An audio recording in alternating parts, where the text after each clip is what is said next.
मध्य प्रदेशातील भोपाळमध्ये मैत्रीला काळीमा फासणारी धक्कादायक घटना समोर आली आहे। पोलीस मुख्यालयातील विशेष शाखेत कार्यरत असलेल्या महिला उपअधीक्षक म्हणजेच डीएसपी कल्पना रघुवंशी यांनी स्वतःच्या जिवलग मैत्रिणीच्या घरातून 2 लाख रुपये रोख आणि मोबाईल फोन चोरल्याचे उघड झाले आहे। आश्चर्याची बाब म्हणजे संपूर्ण चोरीची घटना सीसीटीव्ही कॅमेऱ्यात स्पष्टपणे कैद झाली असून पोलिसांनी त्यांच्या विरोधात गुन्हा दाखल केला आहे। तक्रारदार महिला यांच्या मते 24 सप्टेंबर रोजी त्यांच्या वडिलांनी मुलांच्या कोचिंग फीसाठी 2 लाख रुपये दिले होते।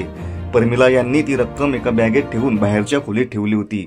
सायंकाळी 6:30च्या सुमारास त्या आंघोळीसाठी गेल्या असताना डीएसपी कल्पना रघुवंशी दार उघडे पाहून घरात शिरल्या। अवघ्या 40 सेकंदात त्यांनी बॅगेतील पैसे आणि मोबाईल उचलला आणि बाहेर पडल्या। आंघोळ करून परत आल्यानंतर प्रमिला यांनी पैसे आणि मोबाईल गायब असल्याचे लक्षात घेतले। लगेचच त्यांनी सीसीटीव्ही फुटेज तपासले असता त्यात कल्पना रघुवंशी स्वतः पैसे घेताना दिसत असल्याचे स्पष्ट झाले। परमिला यांनी तत्काळ हे फुटेज घेऊन पोलीस ठाण्यात धाव घेतली। त्यानंतर आता पोलिसांनी डीएसपी कल्पना रघुवंशी यांच्या विरोधात चोरीचा गुन्हा दाखल केला आहे। पुढील तपास सुरू आहे।